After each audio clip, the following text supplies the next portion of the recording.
All right, yes indeed it is. Once again, time for another special episode of the Kanika Baseball Podcast. It is our Hall of Fame reaction video as the 2025 class has been announced. I am joined once again, as always, by my lovely co-host and my beautiful wife, Nika. We just got out of the hot tub. Good afternoon, Nika. Wow, thanks, Kenny. You just told the whole world where we were. I did.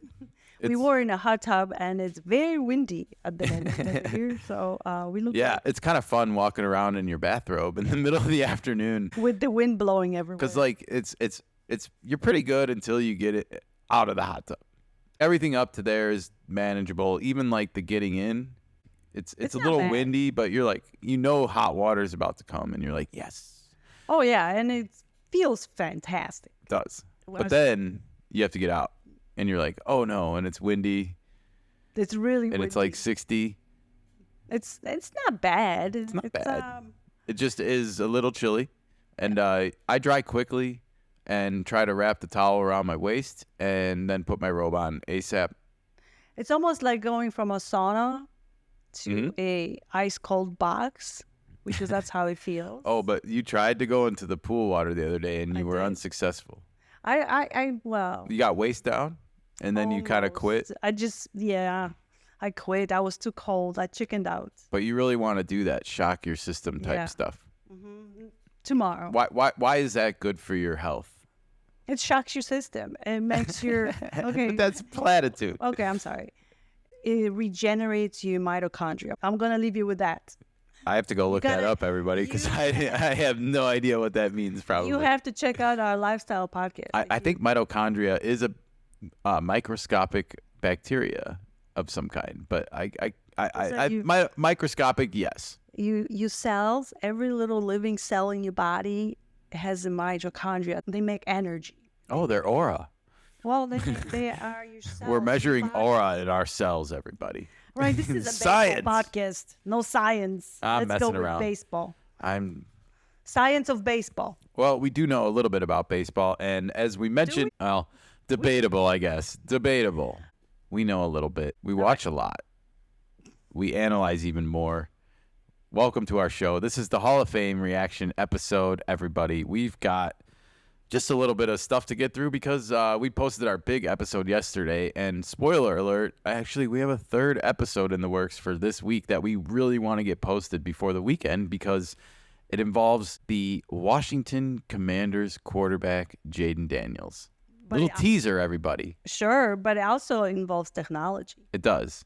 That's all. And it's exciting, and I'm excited to talk about it. But before we get to that, we got to react to these vote totals that trickled in yesterday afternoon, everybody. And we've got 5 new members to grace the halls of Cooperstown, everybody. The Hall of Fame vote totals are in. The former Veterans Committee, now called the Era Committee, their selections are in. So we've got 5 new players headed to the Hall of Fame. And we're going to get started by announcing those that were voted in. First time they were on the ballot, Ichiro Suzuki, 99.7. One person didn't vote for him. Wow. The internet is demanding to know who this person is. We still don't know. No one's come forward to claim that they were the one. But one person withheld voting for Ichiro. He was not a unanimous Hall of Fame selection. There is still only one. And that is Mariano Rivera, who is in the news today for very different reasons. And, you'll just have to go look that up for yourselves. It's not the good kind. All right. But moving on, we had CC Sabathia, also known as Dub. Oh, damn. Sorry. I forgot to announce Ichiro's nicknames because he was known as Ishi. The what? Ichi. Oh, Ichi, like itching? Like Ichi. Ichiro, okay. Like Ichi. Just like the first part of it. Short version of Ichi. Ichiro. Okay. But he was also known as the Wizard, and I thought you would like that. Oh, I love it. Yes. Did he wear a pointy hat? I don't know, but I think they should put his cap and duck sheet. They should make it into the shape of a Wizard's hat. With whatever team he's going to... Impressive. Most impressive. ...be in as a Mariner. Why was he nicknamed a wizard? Do you know? Yes, I think it has a lot to do with his bat to ball contact. Very much like Luis Arise, Ichiro made tremendous contact with the ball. He hit for a high average. He famously hit balls that hit the dirt for singles. The pitcher would throw the ball and it would skip in the dirt and he would still hit it, and not just hit it, but he would get a hit and get on base doing it. Oh, wow. Hilarious. That's good. He was also a 10 straight Gold Glove Award winner at his position. Yeah, actually, let's look up Ichi the Wizard here really quick, because I got his stats up, everybody, and Ichi had quite a few great years here. Ichi was Rookie of the Year and MVP in his rookie year, but that was his only MVP, I believe. He only had one. He had an amazing rookie year, 56 stolen bases. 350 batting average, 242 hits. That led the league. You look at how many guys don't get even 200 hits now, and he had 242 in his rookie year. Amazing. That's fantastic. So there's hope for a player as Arise to be in the Hall of Fame.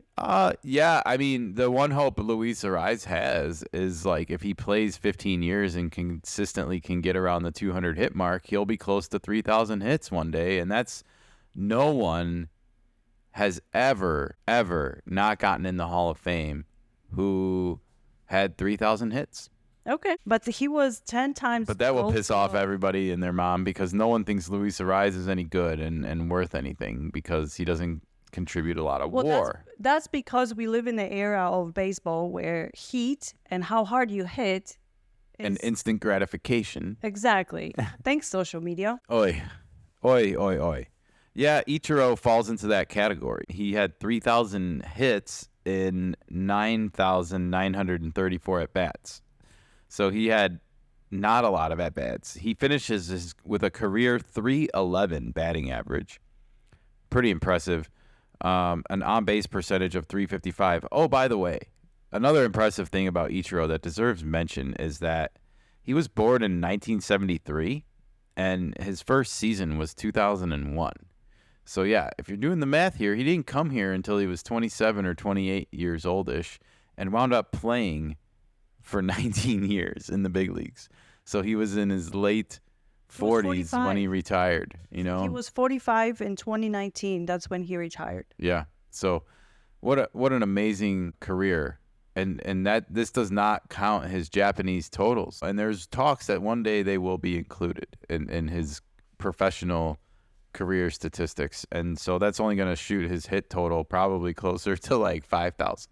No, plus he's a Libra. Yeah, other standout statistics about Ichiro, as I mentioned, he had those 10 straight Gold Gloves, 3 Silver Slugger Awards, 10 straight All-Star appearances, plenty of MVP votes throughout the year, including a 7th place finish, an 8th place finish, and a 9th place finish. So, and he also won the MVP, as we said, in his rookie year. So, Ichiro, everybody. Career WAR of 60, by the way, and 509 stolen bases. So he got over the 500 mark. Pretty damn impressive. Nice. Okay. Moving on. Number 2, we had CC Sabathia, everybody. The left-handed 6'6" mountain of a man. He's listed at 6'6", 300 pounds. Bats left and throws left. And CC Sabathia did bat, by the way. I saw video highlights of him hitting some homers because pitchers used to hit. And if old CC laid into one, well, it was gone because he's a big man. Did he start out as a closer? Was he always a closer, or was he regular pitcher? No, he's a regular pitcher. Okay. I don't think he was ever a closer. I don't know.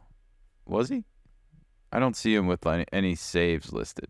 0 saves in his career. Not a closer, Nika. No, he's not a closer. Gotcha. Okay. 12 shutouts, though, in his career. That means he went the full 9. 38 complete games. 38 times he went all 9. I don't think they make him as they used to. No. And so I got to give a tip of the cap to CC. Now, he's lacking a little bit. He has 251 career wins. I grew up in an era where the gold standard was kind of 300 for the elite pitchers, but I also are recognizing that things are changing and criteria is slowly going to be changing and skewing downwards. I don't think anyone would go out there and say CC Sabathia had a phoned it in kind of career. But I do think like arm injuries and things like that are getting more and more prevalent, and more guys are spending time on the shelf, and then they don't pitch as many innings, and they're only going 6 innings a game instead of 7. And I don't know how I feel about that, but I do see a lot of years where CC Sabathia pitched over 200 innings, and you look at where they look at now, it's like they want him to be at 180. And like CC Sabathia threw 180 innings in his rookie year, and he constantly threw over 180 innings. He had 1 year where he started 2 years back to back where he must have had an arm injury because he was at 122 and 130. And then he was back up to over 230 again, over 200. Another arm injury in 2014. I mean, they were spread out. But yeah, when you look at him compared to modern standards, it's just gone down, right? Absolutely, it did. So you just pointed 2 injuries. Potential 2 injuries. I can tell by looking at the numbers. In the modern era right now, it's 10 times worse than this. You see the same pitchers going on the injury list year after year. They get better. I don't know if they don't recover as well, or they just getting rushed in order to get back onto the field, and they get injured. And you could tell that he was just slowing down at that point because he never kind of recovered. After 2014, he only started 8 games. He still made the starts, but the innings went down. And that's normal. He was 34 years old. Well, but then you look at what the Dodgers are trying to do, and it's like this is like how old Blake Snell is, and like Ohtani's not going to be very far behind, and he just had his second Tommy John, similar to how CC must have had his second whatever, starting only 8 games. Right, but then when you look at 2016, he did pitch 179 innings. Yeah. And he kept going, man. But so I bet you it's good on him, That's what I'm saying. He still kept making the starts, 27 starts, 29 starts, 30 starts. But he wasn't chasing the heat. No, he was chasing longevity. Mechanical. He was chasing longevity. And, what you do see, he won 14 games in 2017 while pitching only 148 innings. So it's not always about doing, but you're also looking at a guy that was 35 doing this. So, and then you look at Yu Darvish, and he's, 37? And you're like, oh, come on. I hope he's still good. Right. A lot of mileage adds up quickly. Because we've been conditioned in the past few years that you have to go out there and be a flamethrower. I'll take CC Sabathia any day. And that's not to say he was not throwing heat, but your point is well taken. And CC Sabathia is also, like Ichiro, a first ballot Hall of Famer, and what a hell of a career, huh? Yeah. All right, and last up, we got Billy Wagner from the Houston Astros, who was on his 10th and final appearance on the writers' ballot. Billy Wagner, nicknamed Billy the Kid.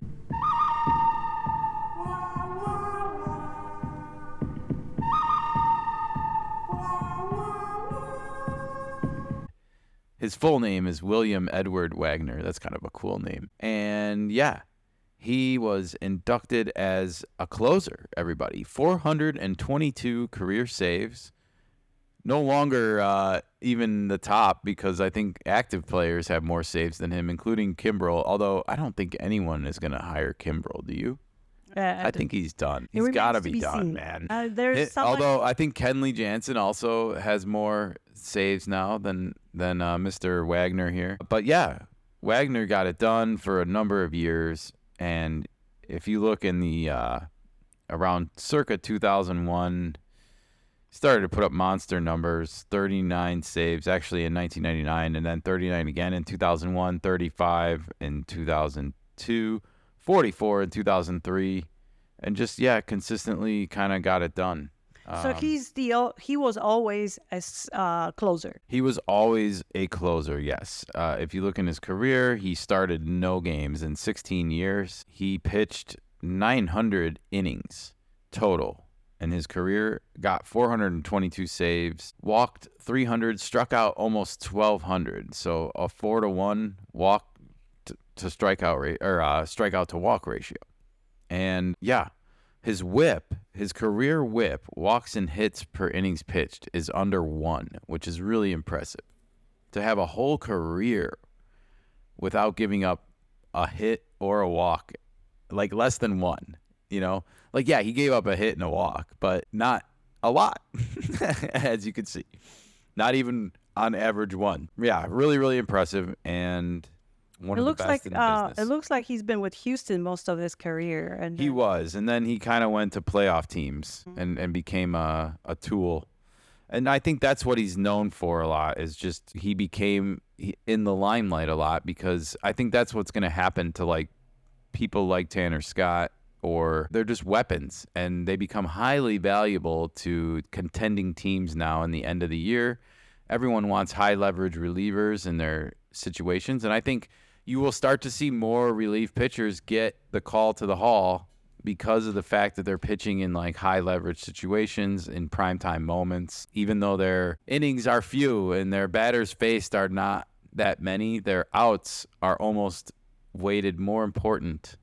The final 3 everyone recognizes as being the hardest 3 to get sometimes, but at the same time, striking out Ohtani and Freddie Freeman in the 8th inning, as Tanner Scott did during the playoffs last year against the Dodgers. Now that they have him, they're probably very happy to have him so that they don't have to face him again in those situations.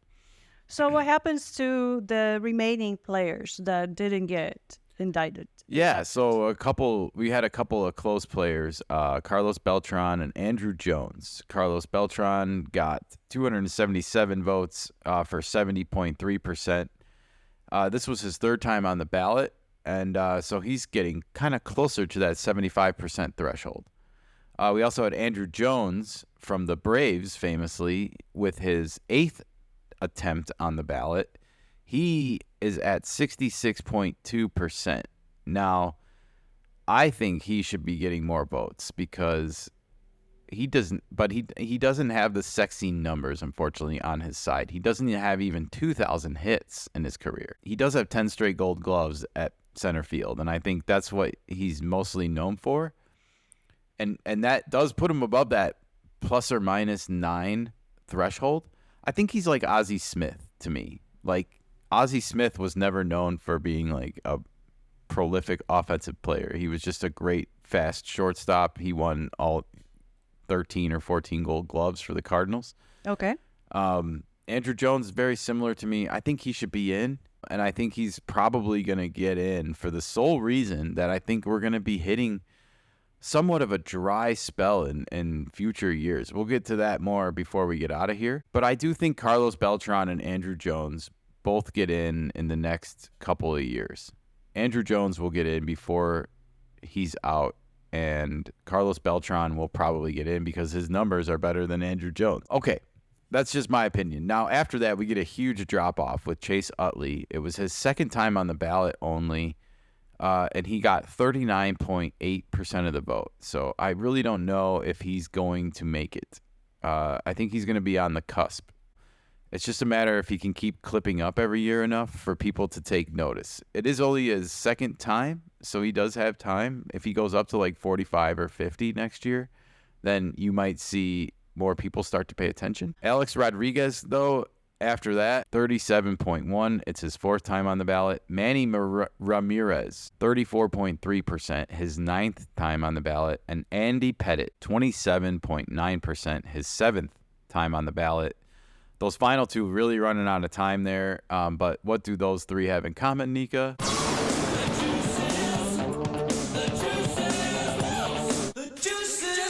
The juice is loose all over those 3 entrants. And I was nervous. I was looking on X, as formerly known as Twitter, all week, as I usually do. And I saw a lot of writers showing their ballots with all 3 of these names checkmarked, and I just think it's going to set a dangerous precedent if you allow the juicers to start getting in. People will argue that they already did with Big Papi, and that he got popped for something at one point. I don't remember that, but I know it did happen.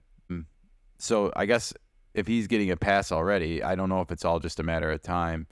But some of the voters are stubbornly holding their nose at these three, and I feel like deservedly so. Now, after that, you have Felix Hernandez, the Cat, the King Felix from the Seattle Mariners as well.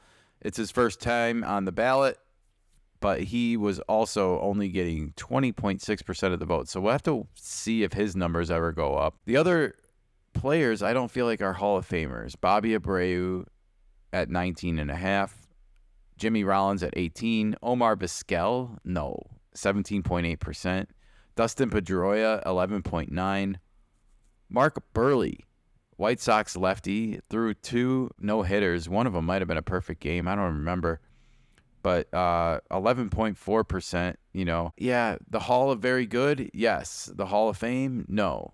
We had Francisco Rodriguez. He got 40 votes, 10.2%. David Wright, 32 votes, 8%. Torrey Hunter, 20 votes, 5.1%. Barely hanging on, because if you receive less than 5% of the vote, you don't get to get back on the ballot. It makes sense. If nobody's voting for you. 100%.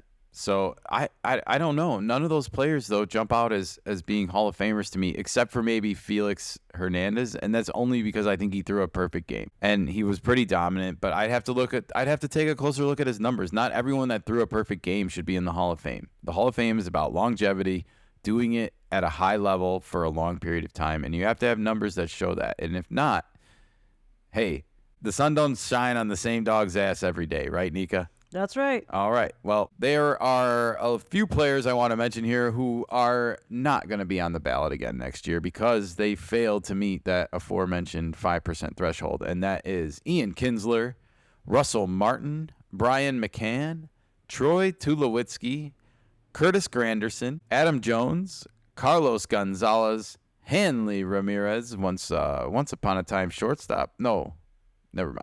Hanley Ramirez, Fernando Rodney, and Ben Zobrist. The final 3 got 0 votes, by the way. Ben Zobrist, by the way, famous Cubs World Series champion from 2016. No votes for him, Fernando Rodney, or Hanley Ramirez. Curtis Granderson and Hanley Ramirez, once upon a time, probably had visions of joining the Hall of Fame with a couple of good early seasons, but just fell off and weren't able to maintain. And it happens to so many players, and we don't see it coming. And it's going to happen to more players again this year. Anyways, I just wanted to mention that is all of the vote totals from the Baseball Writers Association of America 2025 Hall of Fame voting. So I got a question. What is the difference between the classic baseball era committee that voted for a couple other players? Sure. I'm going to read this from their website because it's a lot easier to understand. The era committees, formerly known as the Veterans Committee, consider retired major league players no longer eligible for election by the Baseball Writers Association of America, along with managers, umpires, and executives whose greatest contributions to the game were realized either prior to 1980 or after 1980. In all its forms, the ERA Committee has elected 183 individuals, 117 major leaguers, 33 executives, 23 managers, and 10 umpires to the Hall of Fame. So basically, they're like the safety net. So they are a panel of former players, managers, executives, team owners, media members, and historians who meet annually to determine which, if any, candidate from the past deserved to be elected. Correct, but I think the players have to be Hall of Famers, or they have to be in the Hall of Fame already. Like they're gatekeepers. I see. Okay. They're basically allowed to take special circumstances under consideration. Rod Santo was famously passed over for the Hall of Fame for many years, and he died, and the Eras Committee or the Veterans Committee never voted him in, and he was a known diabetic. When he played, he had to carry candy bars in his pocket to get his blood sugar up sometimes. But the fact that didn't come out until after he retired, and like everyone that he played with knew it, but nobody in the media talked about it or made it known publicly. And I think once that came out, people viewed his career in a different light, knowing that he had kind of played with this disadvantage, and his numbers were still pretty damn good. So people just didn't hit homers like they do now because they were more complete players, and their numbers don't look as sexy as like a Manny Machado who played third base up against Manny Machado's career numbers are probably already maybe past Ron Santos, but you have to just look at the era that they played in and stuff. So I got breaking news for you. breaking news on the baseball podcast. Ladies and gentlemen, can I please have your attention? This bullet just handed to me. And I need all of you to stop what you're doing and listen. Oh, yeah. Whoa. I don't know if it's a very... Woo. Uh-oh. Am I going to like this news? I don't know. Uh-oh. Who'd the Dodgers sign now, Nika? It's not the Dodgers. Uh-oh. It's the Guardians. The Guardians have made a splash. They signed reliever Paul Sewald Oh, to a 1-year contract with a mutual option for 2026 season. well, not the sexiest signing in the business, but it's breaking news on our podcast, and we'll take it, damn Damn it. right. Something's Thank you, Nika. We can play Will Ferrell. Yeah, there you go. Thank you. Thank you. It Breaking just news. popped in my feed. I was like, oh, maybe it's a important thing. And I look into it, and it's like, Nice. All right. Well, we did have 2 players, though, that were elected from the Veterans Committee. I'm sorry, the ERA committees.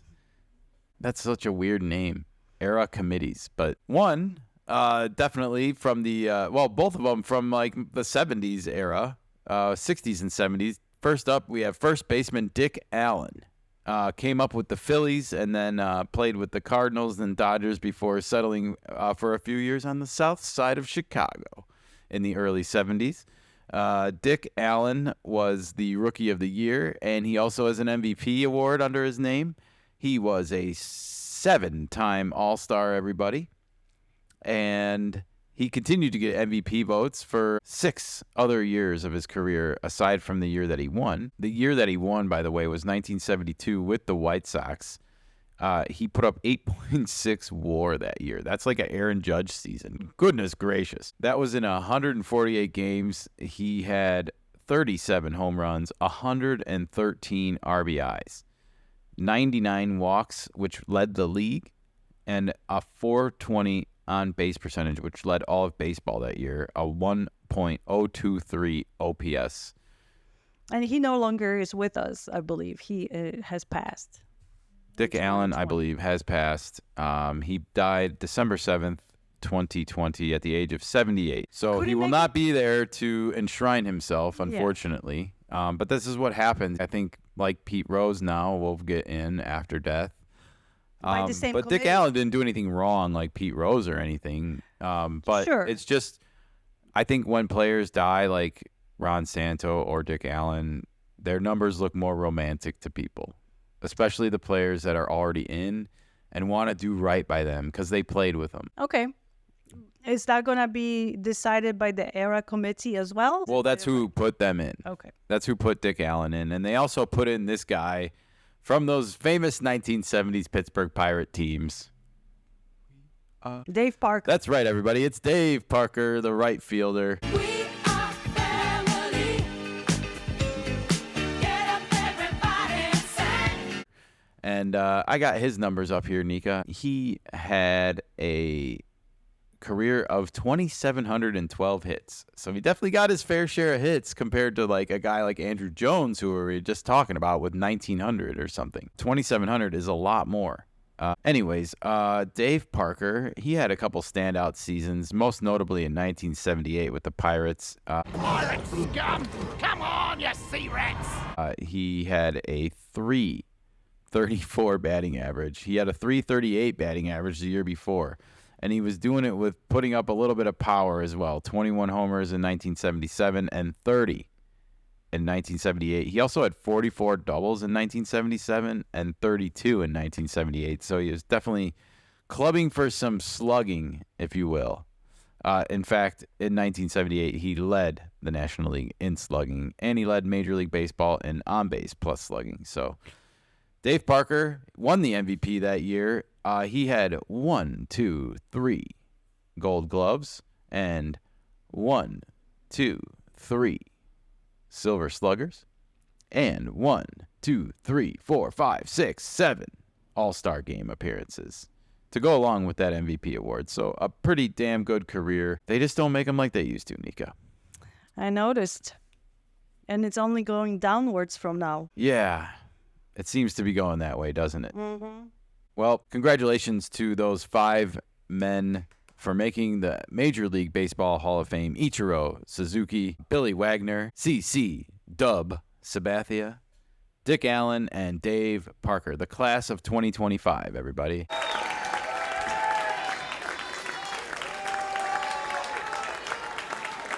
All right, well, before we get out of here, I want to quickly take a moment and look towards the future, because we have some new names that are going to be coming up on the ballot over the next 5 years, and I just kind of want to get the initial reaction to whether or not you think some of these new names are going to be making the ballot, and some of the names that will also be coming off the ballot in sooner years. Starting next year, we have Manny Ramirez, a known juicer who's going to be with his final year on the ballot. He has never really cracked a high number, and I think he's going to stay off of there. Multiple PED violations make it unlikely that his fortunes will change, according to this article. So, All right. Well, he won't make it then. he won't make it. We have first-timers on the ballot next year: Cole Hamels and Ryan Braun. And, yeah, I don't think he's going to make it. I just don't see either of these two as Hall of Famers. Ryan Braun also has, like, some PED suspensions to his name and a short career. So I just don't see either one of these two moving the needle very much on making it. In 2027, though, I see a couple guys that might make it. Buster Posey, even though he didn't have a long career, he certainly has the pedigree of a Joe Mauer who got in last year. And we also have John Lester with some World Series rings under that pitching belt with the Cubs and Red Sox, breaking a few curses. I think those numbers might look romantic in some people's eyes. I think John will get in. Yeah, I think he might. Maybe not first time, but he might get in. You know, just think about it. The 10-year clock starts next year, and especially as more and more pitching starts to drop off in terms of numbers, John Lester's numbers will look a lot better, right? Yeah, he played for 16 years. How many wins, Nika? How many wins does he have? Total 200 wins and 117 losses. That's gonna hold him back probably. The wins? Yeah, that Not I mean, enough? but I think he's in like the Clayton territory. I think Clayton's got like he also has no Cy Youngs, unfortunately. But he does have something that not a lot of people have, which is he's got World Series rings with the Cubs and Red Sox. He's got 3 World Series under Yep. his belt. Yes, he does. He also, well, his WAR is 43.6. That's not on the highest end of things, but it is higher than Dave Parker's, who I just looked at. So he's got that going for him. I don't know. He Maybe might John not be Lester the- isn't a Hall of Famer, but he might not be the first ballot, but if he gets in, he meets the threshold. Eventually, he might make it. Yeah. It might take a few tries. well, next year will also be Andrew Jones's final year on the ballot, and the article says he's trending towards making it. We'll have to wait and see. 2028 has a couple of first ballot Hall of Famers, no doubters in my mind, that are coming onto the ballot, and it's going to be a red. It's going to be a red Hall of Fame ceremony because it's Albert Pujols and Yadier Molina, and they both are going to go in as Cardinals, no doubt about it. And they will both get in on the first ballot, I have a feeling. And the media will be encouraged to vote them both in together because they're Cardinals, and they're just going to make it rain red, baby. And Molina is also a consultant for MLB right now. So we see. Well, that will also be Andy Pettit's final year on the ballot, and he's not going to move the needle, just like his pal Manny Ramirez. He's got to have a lot more people change their minds about him. So I don't think it's going to happen. In 2028, we also, I don't see any other names really worth mentioning here. Steven Strasburg, I don't think so. Yeah.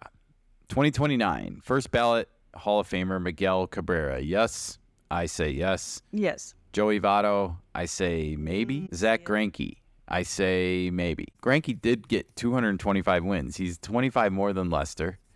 He finished just shy of 3,000 strikeouts, has 2 ERA titles, and a Cy Young award. I would have liked to see him get 2 or 3 Cy Young awards to have a better case because, like I said, you want to be known as the best over a little bit of a period of time, even if it's just 3 years as a pitcher. Joey Votto, 356 homers, 2,100 hits. I think Manny Machado is going to make his numbers look kind of minuscule by the time it's done. And even though they're not the same position, they are both corner infielders kind of from the same era.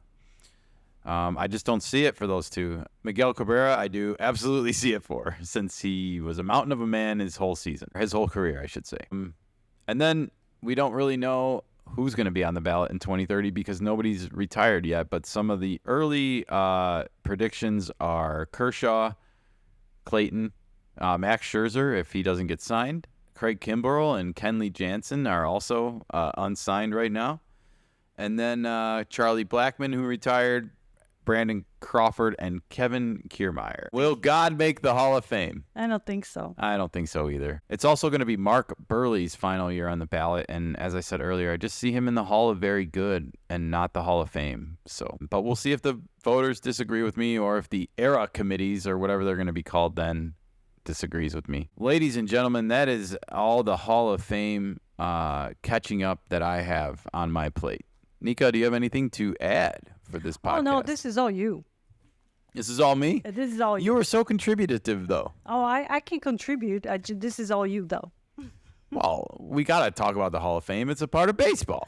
Oh, I thought you meant at the end, like if I have anything to add to that. Oh, no, I'm just kind of curious who's coming up, and I feel like we might hit a dry spell eventually. Nothing is, like, wowing me. I know. Miguel Cabrera, Pujols, Molina, Buster Posey, those guys, yes. But the way they have been changing rules of the game right now, I wouldn't be surprised if they lowered the standards just to get some people in. And I don't think that's the right thing to do. You heard it here first, folks. Damn right. Bring in the fire today. Nika, everybody. All right, well, that's going to do it for this episode of the Kanika Baseball Podcast, the special Hall of Fame episode.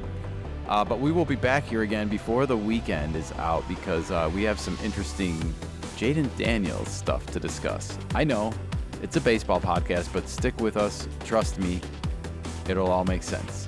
I promise. Adios, everybody. We'll see you before the weekend.